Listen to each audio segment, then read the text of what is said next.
Okay,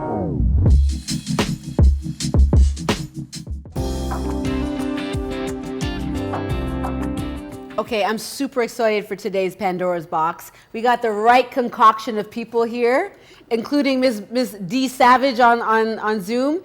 Girlfriend, what do you have for Pandora's Box today? I have a blowjob candy. Okay. Blowjob candy, come on now. Talk to your girl.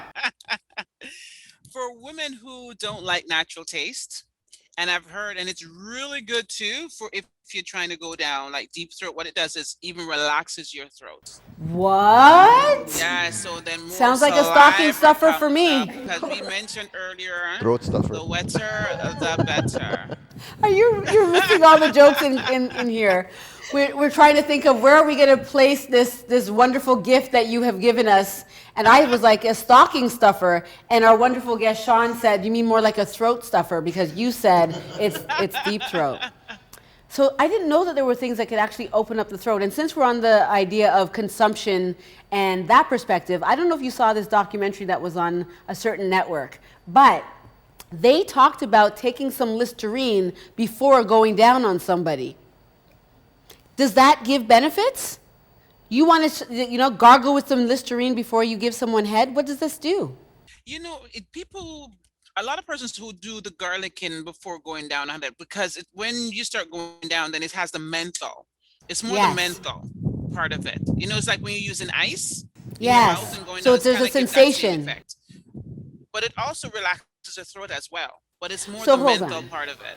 Okay. So guys, have you ever had somebody gargle with Listerine or have something minty when you penetrated the oral cavity? It feels tingly. It does feel tingly. It has a little bit of a tingle to it. It might also be the alcohol in the Listerine, like if you get that strong Listerine, so you might feel a little bit of that kind of mentholated kind of vapor. Yeah, but it does feel tingly. I will say that. I think Big Lou is having a memory, guys. Okay, so Big Lou, what do you have in Pandora's Box for us today? I believe you have my watch there. Because I keep losing track of time when I get munchies. This is a nice watch. Thank you.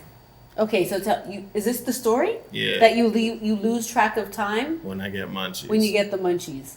No matter what I'm eating. Talk to me about it. Here you go. Maybe this will stimulate the story. Tell me. What happens? I'll just get, legit. What had happened was, which one was it? I think it was Gorilla Glue. Was that one of them? That's the hairspray. The Gorilla Glue is also a strain. It is a strain. Yeah. Gorilla Glue is also Don't worry, you're not making the mistakes that Gorilla Glue did. Oh no. But I smoked that, and I think it was a heavy indica.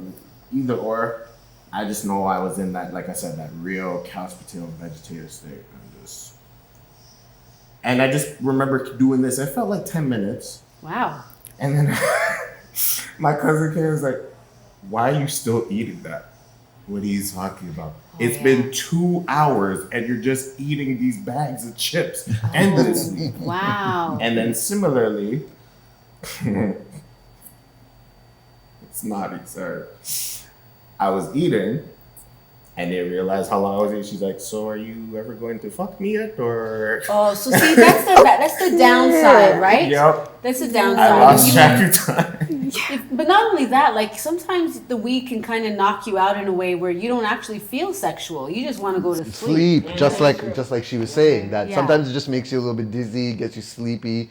But I feel like if you get used to that sensation, it's kind of like being drunk as well. Like your first time drunk, you thought you were gonna fall down, you thought you were gonna puke, but it didn't really stop you from drinking the next time. Right? And the next time you were more prepared for it. So I think the more you do it, you got to build your tolerance. Build up your tolerance, build your expectations, so you know, hey, doing this much makes me sleepy, or doing this much makes me dizzy. So maybe I need to. And that's also a part of like which strain you choose as well too, right? For me, I don't smoke green crack. I get a headache right away. Yes. Any of them that have pink in it, no. Oh wow. Okay, that's one of my favorite ones. Me too. Pink Kush is where it's at. Yeah, for me, pink. That's Pink Kush. All of them. So that's why they talk about the tolerance too, right? Knowing, and that's why, like, even hearing about the way you do things, even if I find it's a little bit low. Yeah.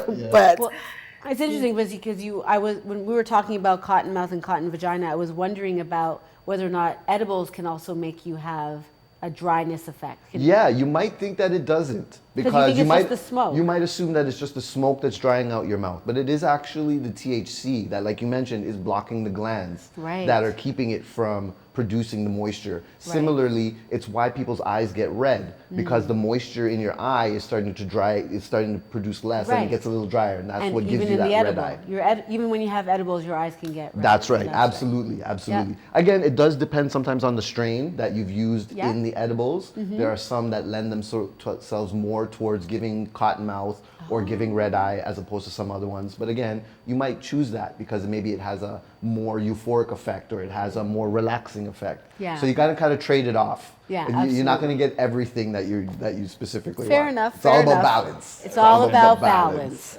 I've heard a guy who grows flower, which is another term for the actual the weed that you grind up and smoke, that they can say that a woman's cycle can make a weed interact with your body in a completely different way. Yeah, that I have experienced. Yes. That I actually will say that's true. In the sense of like, if I'm approaching that time, smoking weed is useless for me. Right. You have elevated levels of stress. Yes. You have useless. It can make it less. Definitely. It's because that endocannabinoid system is always going under different stresses and different conditions that would make it react differently to the exact same. Wow, I'm going to have to explore this again. It's fascinating. Okay, we're in it. We're in Pandora's box. We're live and direct. We are talking about whether or not, what was the question? Somebody dropped a question, but what was the answer? About the Oh, yes. The question was if when you were having sex while high on cannabis, is it harder to come? Yeah, a lot of So some people do find that it is harder to come. For me, I've had that experience as well. What's going on in there? I think that's exactly all it is. Something's going on in there. It's all there. mental. You've decided you're lost. You've maybe become distracted by whatever the thing is. I don't think it's a physical thing. It's a mental thing because I've also come while I'm super high and I come super hard. Listen, all you men out there, unblock it. Seen? Because long time in that realm is not necessarily good, especially if you're fighting cotton vagina. You are making it worse. You're right. You're just. Can we have a 2021 update from the ladies? What's a reasonable time? No, it's not. I didn't even think that there was too long. Let's dial it back and let's liken this to even whiskey dick. Have you ever heard of whiskey dick? Yes. You're just there, and it's kind of like you're going at it, but eventually it's not. It can't even be pleasurable for you. You're just like, I'm starting to get raw and chafed. You know what I mean? It's just not fun. Yeah. So why is it that we are not on the same level for you to know that it's going too long? Like you get into your ego, I think, and you're just look at me, yeah, take that, and we're just like, that's just it. That's like I want to make sure she's good because. You know when I'm done. But that's assuming that the only way we want to be made to feel good is by like just having like putting it in and out of us. There's so many other ways to pause, spit on it, and get it going again.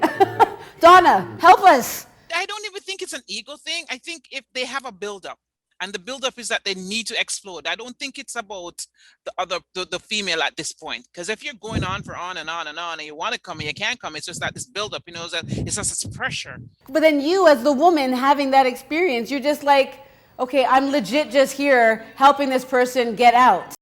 She needs to speak up and say, listen, tap out. Because I was just about to say, because then by that point it takes away everything. They're enduring it, and it's like, okay. Enduring it.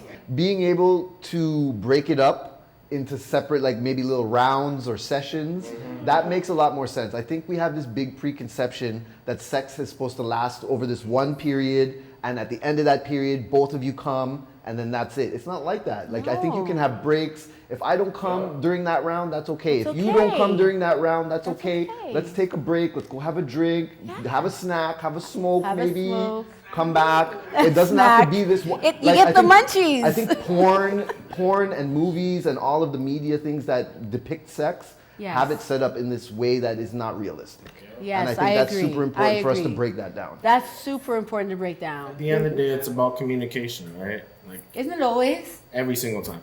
Man. Timeless issues, just communication. Just Are you good? Yeah, I'm Yeah, good. Are you good? just talk. You know Yeah, what? just talk. My bad. All right, Okay, let's- Belle let's- might be about to say what I was gonna say, but you say it. Yeah, I was just going to say communication, but also being comfortable to have those conversations. Yes. I mean, Because a if lot of- someone's balls deep, you should be able to communicate. No, you should. But a You lot of people should, but can't. you'll be Should. surprised that I know. many people don't, though. Yeah. Well, that's why we're here, right? Yeah. Listen, nobody communicates better than people who smoke some weed. That's all I know. That's true. It breaks down the walls. It breaks down the walls. Yes, It does. that's It all does. I know. I know that for sure. Because Yeah. I smoke and it's just like, I see you and it's okay because I don't need to respond because I can actually feel myself in this Exactly. moment right now. So that's all you. Absolutely. That's all you, Absolutely. and I'm good with it.